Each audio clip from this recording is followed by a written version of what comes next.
Mr. Frank Anthony. Mr. President, sir, I have risen to support the amendment moved by Dr. Jayakar. I have given, sir, the most earnest consideration to the resolution moved by Pandit Nehru and to the amendment as it has been moved by Dr. Jayakar. I appreciate the solemn character of the main resolution, and I am not going to support the amendment by arguing technical or legal reasons in support of it. I appreciate the fact that the first part of that main resolution affirms our solemn resolve to proclaim an independent sovereign republic. That, I realize, is an article of faith with the Congress Party. It represents the supreme objective for which they have fought so long and so arduously. No one can, no one should, I go further, no one would dare ask them not to reiterate that pledge of theirs on this, the first and the most appropriate occasion. More than that, I believe it is a pledge which is enshrined in the heart of every Indian.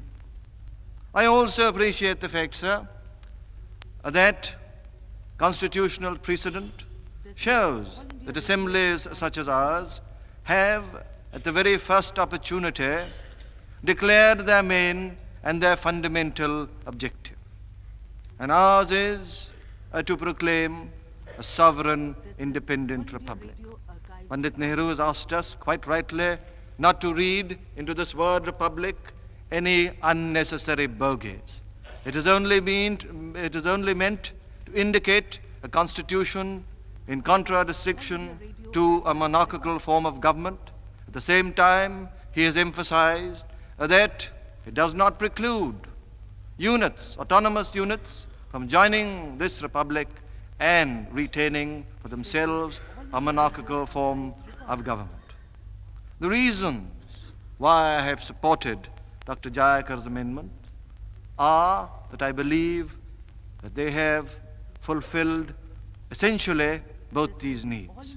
That amendment respects the Congress pledge. It affirms our firm and solemn resolve to frame a constitution for a free and democratic sovereign state. The words used may not be identical. I would have preferred the words to have been adopted from the words of the main resolution. But I believe that from the constitutional point of view, the connotations of these two phrases are virtually identical. Further, Dr. Jayakar's amendment meets the second need, to proclaim at this first stage our fundamental objective of framing a constitution for a free and democratic sovereign state. What I believe Dr. Jayakar's amendment really seeks to do is to ask us to defer a declaration on the remaining parts of that main resolution. Those parts referring to the Indian states, referring to the powers and functions of the provinces, referring to the powers and functions of the unions.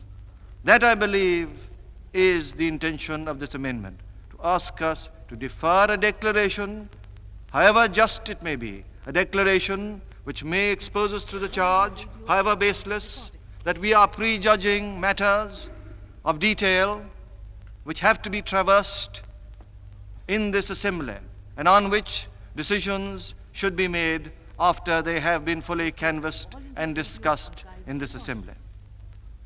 That is why, sir, I feel with great earnestness why Dr. Jayakar's amendment should be supported.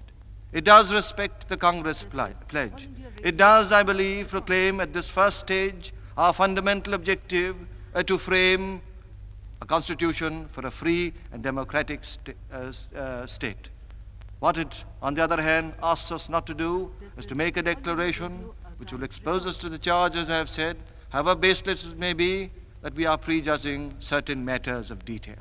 And I believe this amendment ought to be adopted because it is dictated, if I may say so, with all humility, by considerations of statesmanship, by the desire of every one of us to see the greatest measure of agreement and goodwill between the two major parties, and by the desire of every one of us to see this great country of ours embracing, giving strength to, and be given strength by those who go to make up her children.